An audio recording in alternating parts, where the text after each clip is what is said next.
जो भी class 12th के अंदर हैं और वो क्या क्या प्रॉब्लम्स फेस कर रहे होंगे और उसका रिजल्टेंट सॉल्यूशन हमारे पास क्या है। सिर्फ फॉर्मूला याद करने से फिजिकल केमिस्ट्री नहीं होती है, जब तक आप उसका एप्लीकेशन नहीं सीखेंगे आप सवालों पर नहीं लगा पाएंगे। तब अगर कोई बच्चा ऐसा है जो ये सोच रहा हो कि सर अभी मेरे पास समय ही नहीं बचा है, मेंस का पेपर ये 100 दिन के बाद आने ही वाला है, सर जनवरी में तो पहला मेंस का अटेम्प्ट हो जाएगा और मेरे पास इतना सारा सिलेबस बचा तो मैं कौन कौन से चैप्टर पर टारगेट करूं।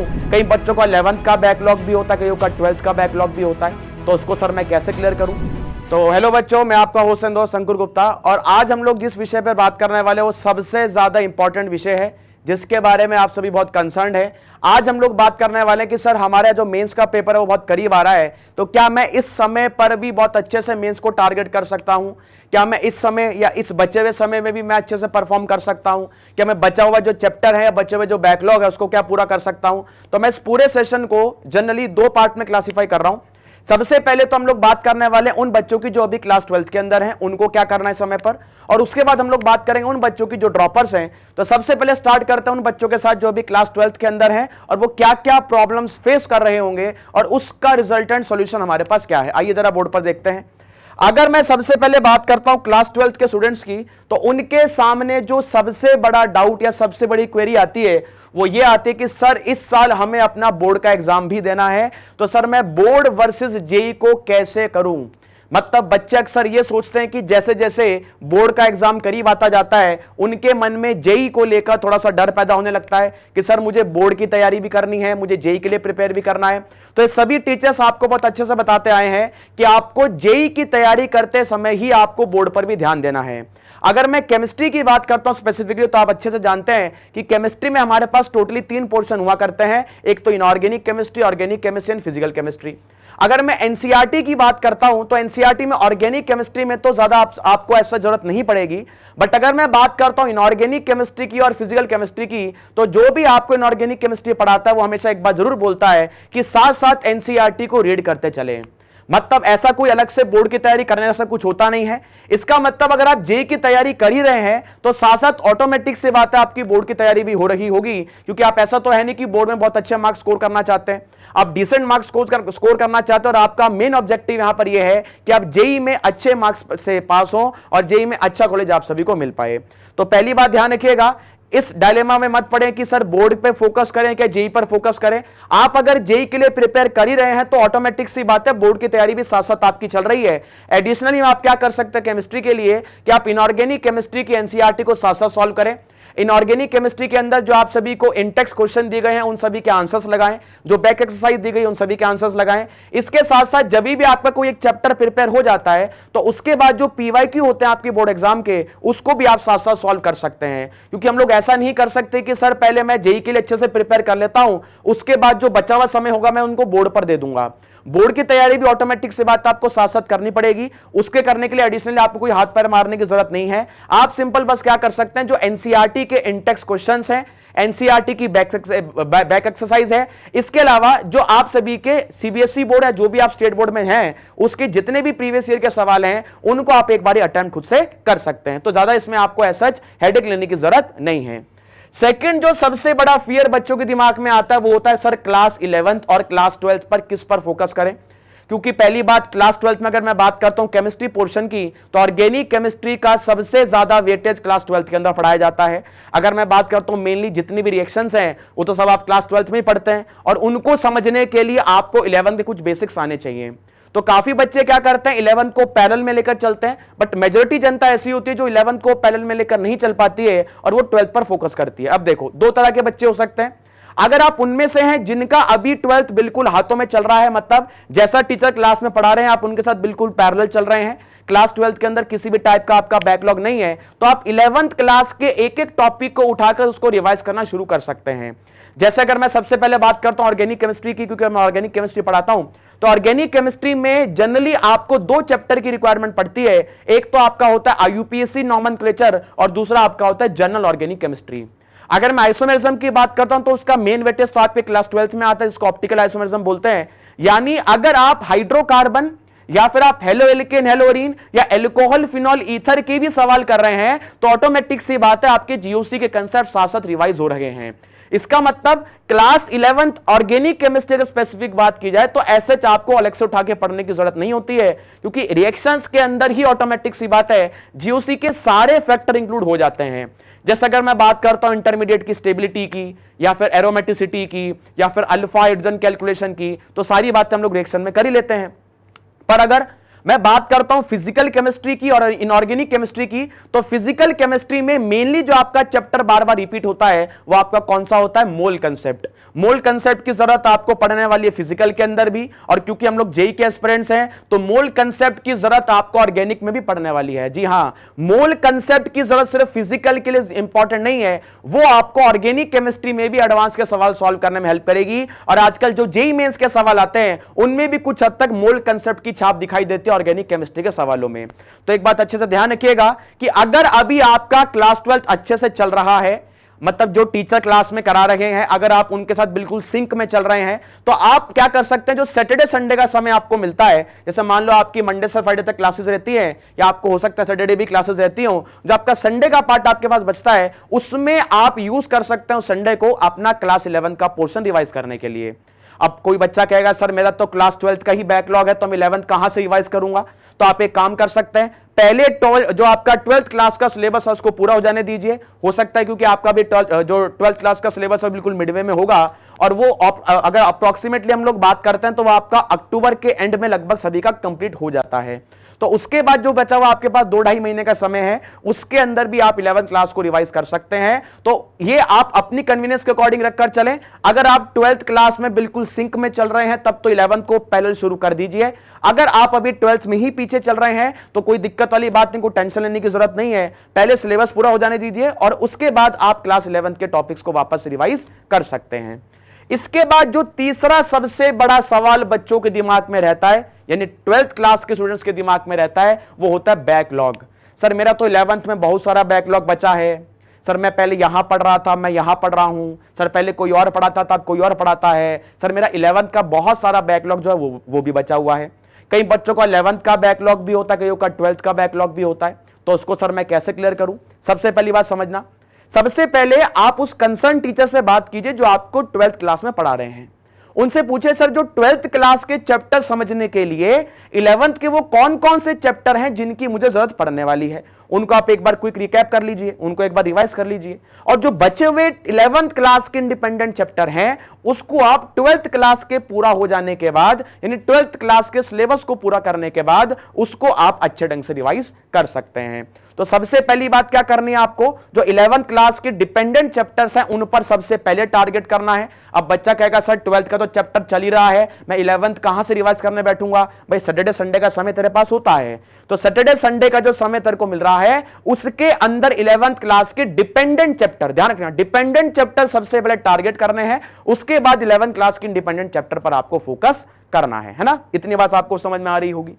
इसके बाद बात करते हैं कि सर इस सभी चीजों को या मेंस में केमिस्ट्री में अच्छा स्कोर इंप्रूव करने के लिए मैं अलग से और क्या कर सकता हूं? ये तो हर टीचर आपको बताता है सर प्रैक्टिस भी करनी है और रिवीजन भी करना है। तो मेन बात आपको यहां पर यह ध्यान रखनी है कि प्रैक्टिस का मतलब सिर्फ पन्ने पलटना नहीं होता। प्रैक्टिस का मतलब यह है कि जो भी आपके टेस्ट लिए जा रहे हैं उनको एक्चुअल मेंस मानकर आपको अटेम्प्ट करना चाहिए। नंबर सेकंड, जो भी टीचर आपको क्लास नोट्स में जो सवाल लिखा रहा है वो वही सवाल लिखा रहा है जो आजकल जेईई मेंस और एडवांस में ट्रेंडिंग में है। मतलब आपने देखा होगा कि 2019 के पहले तो आपका मेंस का पेपर सीबीएसई बनाया करता था, 19 से बनाने शुरू किया एनटीए ने, और बच्चा जब पीवाईक्यू सॉल्व करना स्टार्ट करता तो वो स्टार्ट कर देता 2005 या 2006 से। तो ये गलती करने से आप बचे। सबसे पहला टारगेट कहां करना है आपको? क्लास नोट्स के सवालों पर। दूसरा सबसे इंपॉर्टेंट टारगेट करना है आपको पीवाईक्यूज पर। अब कोई बच्चा कहेगा सर पीवाईक्यू कितने साल के करूं? तो पीवाईक्यू आपको करने चाहिए 2019 से लेकर 2023 तक के, और ये बहुत बड़ा क्वेश्चन बैंक है जो बच्चे अक्सर इग्नोर कर देते हैं। बच्चे 19 से 23 के सवाल करते नहीं हैं, वो चले जाते हैं 2005, 2006 या 2010 के सवाल करने। तो एक बात हमेशा ध्यान रखिएगा, रीसेंट पैटर्न के सवाल आपको सबसे पहले अटेम्प्ट करने हैं, यानी जब से मेंस का पेपर एनटीए ने बनाना शुरू किया है वहां से आपको टारगेट करना है। और रिवीजन करने का सबसे अच्छा तरीका क्या है? अगर मैं फिजिकल केमिस्ट्री की बात करता हूं तो मेनली आपको जो न्यूमेरिकल्स हैं उन पर ज्यादा फोकस करना है। यूनिट कन्वर्जन पर ध्यान देना है। जितने ज्यादा न्यूमेरिकल की प्रैक्टिस करेंगे उतना बेटर रिवाइज हो पाएगा, उतनी गलतियां मिनिमाइज हो पाएगी, क्योंकि फिजिकल के अंदर मेन गेम यूनिट कन्वर्जन और कैलकुलेशन का ही है। सिर्फ फॉर्मूला याद करने से फिजिकल केमिस्ट्री नहीं होती है, जब तक आप उसका एप्लीकेशन नहीं सीखेंगे आप सवालों पर नहीं लगा पाएंगे, है ना भाई। इसके बाद अगर मैं इनऑर्गेनिक की बात करता हूं तो इनऑर्गेनिक में मेनली जो चंक आता है सवालों का वो आपका पीरियोडिक टेबल, केमिकल बॉन्डिंग और कोऑर्डिनेशन से आया करता है। तो इन पोर्शन को आपको ढंग से स्ट्रॉन्ग करके चलना है। अगर ऑर्गेनिक की बात करते हैं तो ऑर्गेनिक में भी कुछ चैप्टर ऐसे हैं जिन पर अगर आप टारगेट करके जाते हैं तो शॉर्ट आप अच्छे मार्क्स सिक्योर कर सकते हैं मेंस के अंदर। मतलब अगर कोई बच्चा ऐसा है जो ये सोच रहा हो कि सर अभी मेरे पास समय ही नहीं बचा है, मेंस का पेपर ये 100 दिन के बाद आने ही वाला है, सर जनवरी में तो पहला मेंस का अटेम्प्ट हो जाएगा और मेरे पास इतना सारा सिलेबस बचा, तो मैं कौन कौन से चैप्टर पर टारगेट करूं जिससे कि मैं एक डिसेंट मार्क्स सिक्योर कर पाऊं, डिसेंट परसेंटाइल सिक्योर कर पाऊं और मैं एक अच्छे कॉलेज में एडमिशन ले पाऊं। तो सबसे पहले मैं तीनों ही पोर्शन की इंपॉर्टेंट चैप्टर्स को मेंशन कर रहा हूं, तो ध्यान से इन चैप्टर पर आपको टारगेट करते हुए चलना है। अभी मैं थोड़ी देर में उसका जिक्र करने वाला हूं। और last but not the least, attempt 1 versus attempt 2। ये अक्सर मैं क्लासेस में भी बताता हूं ऑफलाइन के अंदर कि क्लास 12th के बच्चे को सबसे पहले टारगेट करना चाहिए attempt number 1। Attempt number 1 is the golden attempt. Maximum बच्चे क्या करते हैं, पहले अटेम्प्ट तक उनका सिलेबस पूरा हुआ नहीं होता है और वो टारगेट करते हैं सेकंड अटेम्प्ट को। सेकंड अटेम्प्ट में आप एक बात ध्यान रखिएगा कि कंपटीशन लेवल थोड़ा सा इंक्रीज हो जाता है और बच्चे ज्यादा सीरियस हो जाते हैं अटेम्प्ट 2 को लेकर। मतलब अगर आपकी तैयारी डिसेंट लेवल पर भी है, अच्छी लेवल पर भी है, तो आप अटेम्प्ट 1 को टारगेट करें। Attempt 1 is your golden attempt और 12th क्लास के बच्चों के लिए पहला अटेम्प्ट तो रामबाण होने वाला है ना। अब वो कौन कौन से चैप्टर्स है सर जिनको मैं टारगेट करके जा सकता हूं, आइए मैं आपको जल्दी बता देता हूं। तो मैंने पूरे केमिस्ट्री को, जैसे आप सभी अच्छे से जानते हैं, 3 पोर्शंस में क्लासिफाई कर दिया है। सबसे पहले मैं चर्चा करने वाला हूं किसकी, ऑर्गेनिक केमिस्ट्री के सवालों की, क्योंकि मेरा खास लगाव है इस सब्जेक्ट से। इसके बाद अपन बात करेंगे इनऑर्गेनिक की और सबसे लास्ट में अपन चर्चा करने वाले हैं फिजिकल केमिस्ट्री की। आइए एक एक करके डिस्कस करते हैं। अगर मैं ऑर्गेनिक केमिस्ट्री के चैप्टर्स की बात करता हूं तो इन सभी लिस्ट में मैंने 11th क्लास के भी चैप्टर इंक्लूड किए हैं, 12th के भी इंक्लूड किए हैं। हो सकता है ये चैप्टर अभी तक आपके हो गए हो या नहीं हुए तो हो जाएंगे, कोई टेंशन लेने वाली बात नहीं है। सबसे पहला चैप्टर ऑर्गेनिक केमिस्ट्री का होता है जीओसी, और जीओसी से ऑन एन एवरेज आप एक सवाल मान के चल सकते हैं कि मेंस एग्जाम में पक्का आएगा। अब वो सवाल क्या हो सकता है, एसिडिक स्ट्रेंथ पर हो सकता है, बेसिक स्ट्रेंथ पर हो सकता है, एरोमेटिसिटी पर हो सकता है, या फिर आजकल जो ट्रेंडिंग फैक्टर है वो है स्टेबिलिटी ऑफ इंटरमीडिएट, तो उस पर पूछा जा सकता है। मतलब इसको करने के लिए आपको ज्यादा कोई दिमाग लगाने की जरूरत नहीं पड़ेगी, या इसको समझने में कोई पास्ट आपका कंसेप्ट यहां पर काम नहीं आएगा। सेकेंड चैप्टर, वैसे तो आइसोमेरिज्म के 4 पार्ट होते हैं, हमने अच्छे से पढ़ा स्ट्रक्चरल, कन्फर्मेशनल, ज्योमेट्रिकल और ऑप्टिकल, बट अभी के लिए सिर्फ आप टारगेट कर सकते हैं ऑप्टिकल पर, और ऑप्टिकल में भी ज्यादा फोकस आपको करना है कायरल सेंटर निकालने पर, स्टीरियो आइसोमर कैलकुलेशन पर, एनेंशियोमर डायस्टीरियोमर के रिलेशन निकालने पर। इन पर सबसे ज्यादा फोकस आपको करना है। इसके बाद चैप्टर आता है पॉलीमर। सर ये क्या हुआ, आप तो सीधा आइसोमेरिज्म से पॉलीमर पर आ गए। हाँ भाई, पॉलीमर चैप्टर को पढ़ने में ज्यादा समय नहीं लगता और एक सवाल फिक्स होता है यहां से 4 नंबर का। मतलब पॉलीमर अगर आप टारगेट करके जाएंगे तो शॉर्ट आपके 4 नंबर पक्के हैं ऑर्गेनिक केमिस्ट्री के अंदर, क्योंकि हर शिफ्ट के हर पेपर में पॉलीमर से सवाल देखा गया है। आजकल मोस्ट ट्रेंडिंग चैप्टर में से एक चल रहा है पॉलीमर। मतलब अगर आप बीच वाला रिएक्शन वाला पार्ट छोड़ के भी चले जाते हो, ये मैं उनके लिए बता रहा हूं जिनका सिलेबस कंप्लीट नहीं है और जिनका बैकलॉग बचा हुआ है। देखो आइडियली कंडीशन क्या है कि आपको सारे चैप्टर आने चाहिए, बट अगर मान लो आपका 11th का भी बैकलॉग है और 12th में भी आप पीछे चल रहे हैं तो इन चैप्टर पर टारगेट कर सकते हैं, अच्छी परसेंटाइल आपकी बन सकती है। इसके बाद बात करते हैं बायोमोलिक्यूल की। वापस से थ्योरेटिकल चैप्टर है, एक सवाल पक्का यहां से फिक्स होता है तो आपके 4 नंबर यहां से भी पक्के हो जाते हैं। और लास्ट चैप्टर आपका आता है केमिस्ट्री इन एवरीडे लाइफ। मतलब मोटा मोटी तौर पर हम लोग मान के चल सकते हैं कि जीओसी से आपको एक सवाल मिल सकता है, ऑप्टिकल से एक सवाल मिल सकता है, पॉलीमर से एक सवाल मिल सकता है, बायोमोलिक्यूल से और केमिस्ट्री इन एवरीडे लाइफ से। मतलब ऑन एन एवरेज अगर मैं बात करता हूं केमिस्ट्री में 30 सवाल आते हैं, 30 में से अपने को 25 अटेम्प्ट करने होते हैं। अगर मैं तीनों पोर्शन को बराबर डिवाइड भी कर देता हूं तो ऑन एन एवरेज ऑर्गेनिक के 10 या 9 या 11 सवालों में से आप लगभग 4 या 5 सवाल सॉल्व कर सकते हैं अगर आप इन चैप्टर्स पर टारगेट करके जा रहे हैं। और ये सारी बातें उनके लिए हैं जिनका बैकलॉग बचा हुआ, ध्यान रखिएगा। अब ऐसा नहीं कि आपकी तैयारी ऑलरेडी अच्छी चल रही है तो हम लोग सोचे कि इतनी मेहनत क्यों करना, जब इन चैप्टर को पढ़ के 4-5 नंबर आई, हमारा 4-5 सवाल हो ही रहे हैं तो मैं इन चैप्टर को छोड़ देता हूं, हाइड्रोकार्बन को छोड़ देता हूं, एल्कोहल को छोड़ देता हूं। बट वो सब गलती आपको नहीं करनी है। ये सब बातें उनके लिए हैं जिनका अभी तक क्या चल रहा है भाई, हाँ बैकलॉग चल रहा है। इसके बाद बात करते हैं इनऑर्गेनिक केमिस्ट्री की। इनऑर्गेनिक केमिस्ट्री में भी कुछ मैंने चैप्टर्स को मेंशन किया है। सबसे पहले अपन बात करते हैं पीरियोडिक टेबल की। पीरियोडिक टेबल आपके क्लास 11 का चैप्टर है, बहुत अच्छे ढंग से आप पढ़ते हैं तो पीरियोडिक टेबल को आप टारगेट कर सकते हैं। इसके बाद एस ब्लॉक को टारगेट कर सकते हैं, दो ही ग्रुप आते हैं और इनकी जो 100% रिएक्शन पूछी जाती है वो इनमें कुछ कंपाउंड होते हैं जो कि इंडस्ट्रियली बहुत ज्यादा इंपॉर्टेंट होते हैं। जैसे कुछ ग्रुप नंबर 1 के एलिमेंट के कंपाउंड होते हैं, ऐसी ग्रुप नंबर 2 के एलिमेंट के कंपाउंड होते हैं, उन सभी की आपको बातें आनी चाहिए। इसके अलावा आजकल एक रिएक्शन बहुत ट्रेंडिंग में है जो कि reaction of metal with liquid ammonia के साथ कुछ ज्यादा सवाल पूछे जाते हैं, तो वो भी आपको ध्यान रखना है। इसके बाद आपका मेटलर्जी आ जाता है और मेटलर्जी के बाद हम लोग टारगेट कर सकते हैं एनवायरमेंटल केमिस्ट्री पर। अच्छा, एनवायरमेंटल को मैंने इनऑर्गेनिक में काउंट किया, आप उसको ऑर्गेनिक में भी लेकर चल सकते हैं। फिजिकल केमिस्ट्री की बात करते हैं तो फिजिकल में सबसे पहला चैप्टर जो आप टारगेट कर सकते हैं वो है लिक्विड सॉल्यूशन। मतलब ऐसा टॉपिक है जो कि चंपू है और इससे सवाल बनने के 100% चांसेस हैं और 4 नंबर आपके पक्के हो जाते हैं, कोई ज्यादा दिमाग यहां पर नहीं लगाना पड़ता है। इसके बाद आपका चैप्टर कौन सा भाई? Solid state. सॉलिड स्टेट के बाद रिडॉक्स रिएक्शन, इसके बाद सरफेस केमिस्ट्री, इसके बाद एटॉमिक स्ट्रक्चर। अगर आप पूरा नहीं कर सकते हैं तो स्पेसिफिकली टारगेट कर सकते हैं क्वांटम नंबर पर। क्वांटम नंबर आपको अच्छे से करके जाना, एक सवाल पक्का क्वांटम नंबर से आता है। इसके बाद आपका last but not the least जो मैंने कहा सब पर डिपेंडेंट है ये चैप्टर, मोल कंसेप्ट। मोल कंसेप्ट भी अगर आप पूरा नहीं कर पा रहे हैं तो आप स्पेसिफिकली टारगेट कर सकते हैं कॉन्सेंट्रेशन टर्म्स के ऊपर। तो ये तो रही उन बच्चों की बातें जो अभी प्रेजेंटली क्लास 12th में पढ़ रहे हैं। मैं एक बार समराइज कर देता हूं। पहली बात, बोर्ड और जेई में दोनों में आपको कुछ ऐसा कंफ्यूजन होने की जरूरत नहीं है कि सर मैं बोर्ड की तैयारी में लगूं कि मैं जेई की में लगूं। जैसा आप अभी तक कर रहे हैं जेई की तैयारी में लगे रही है। जेई की तैयारी करने के साथ साथ ही आपकी बोर्ड की तैयारी भी ऑटोमेटिक सी बात होती जा रही है। एडिशनली में बोर्ड के लिए आप 2 काम कर सकते हैं, एनसीईआरटी के इंटेक्स क्वेश्चन, उसकी बैक एक्सरसाइज। इसके अलावा जो भी आपका स्टेट बोर्ड है, जो सीबीएसई बोर्ड है, उसके 5 साल के पेपर को सॉल्व करके जाइएगा तो आपका बोर्ड का पेपर बहुत अच्छे ढंग से जाएगा। सेकंड बात, 11th को टारगेट करें कि 12th को टारगेट करें, तो जैसे मैंने कहा 11th में अभी के लिए आप उन चैप्टर्स पर टारगेट कर सकते हैं जो 12th क्लास पर डिपेंडेंट है। ये सभी बातें आपको अपने जो कंसर्न टीचर है वो आप एक बार उनसे पूछ सकते हैं। इसके बाद तीसरा जो सवाल आता है कि सर मैं पहले अटेम्प्ट पर फोकस करूं कि सेकंड अटेम्प्ट पर, तो ऑब्वियसली बात है क्लास 12 स्टूडेंट के लिए पहला अटेम्प्ट क्या है? गोल्डन अटेम्प्ट है, उसको मिस करने की आपकी जरूरत नहीं है। क्योंकि क्लास 12th में जब हम लोग पहला अटेम्प्ट टारगेट कर लेते हैं, पहला अटेम्प्ट टारगेट करने के बाद हमारे दिमाग से प्रेशर निकल जाता है और हम लोग जे एडवांस के लिए बहुत अच्छे ढंग से फोकस होकर पढ़ाई कर सकते हैं।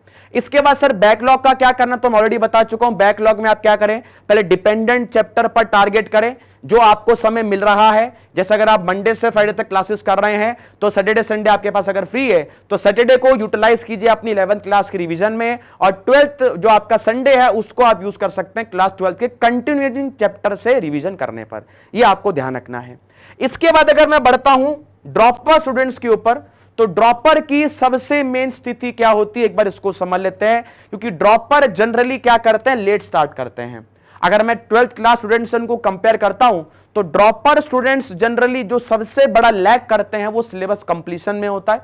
अगर मान लो आप वो बच्चे हैं जिनका सिलेबस ऑलरेडी एक बार कवर हो चुका है, पिछले साल आप एक बार मेंस का अटेम्प्ट दे चुके हैं, अगर आपका सिलेबस 100% कंप्लीट है तो इस टाइम पर सिर्फ और सिर्फ आपको प्रैक्टिस पर टारगेट करना है। देखो भाई 12th क्लास के बच्चों के लिए तो समय बहुत होता है क्योंकि वो 2 साल से तैयारी कर रहे होते हैं, तो उनके पास क्वेश्चन बैंक की कमी नहीं होती है।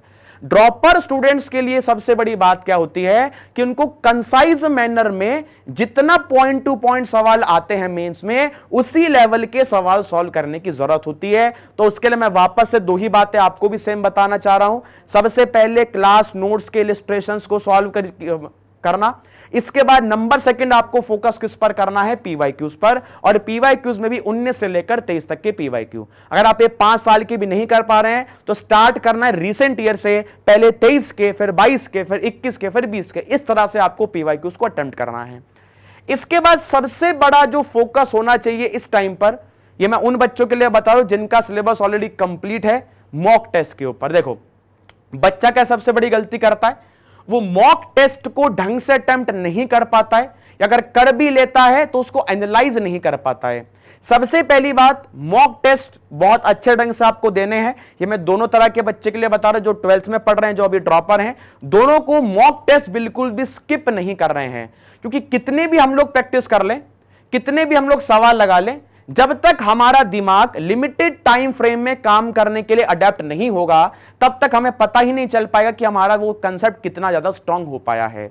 तो मॉक टेस्ट में परफॉर्म अच्छा करने के लिए आपको उसका एनालिसिस करना भी जरूरी है। हर टेस्ट में कोशिश कीजिए कि आपके मार्क्स बढ़ रहे हो, या अगर मार्क्स कांस्टेंट भी चल रहे हैं तो जो परसेंटेज एक्यूरेसी है वो आपकी बढ़नी चाहिए, या आपकी जो नेगेटिव मार्किंग है वो आपकी कम होती रहनी चाहिए। तो मॉक टेस्ट बहुत इंपॉर्टेंट पार्ट होता है प्रिपरेशन का। इसके बाद आपके लिए भी सबसे बड़ा सवाल यह है कि पहला अटेम्प्ट टारगेट करें कि सेकंड अटेम्प्ट। देखो डिपेंड करता है इंडिविजुअल पर। अगर आप वो बच्चे हैं जिसका सिलेबस पिछले साल ढंग से अटेम्प्ट उसने कर लिया था, मतलब उसका सिलेबस कंप्लीट हो गया था, तो वो क्या कर सकता है, वो अभी के लिए टारगेट कर सकता है पहले अटेम्प्ट पर। अगर आप वो बच्चे हैं जिनका सिलेबस अभी अच्छे से नहीं हुआ था, तो वो कोशिश करें कि वो सेकंड अटेम्प्ट पर टारगेट कर सकते हैं ना, ये बात आपको ध्यान रखनी है।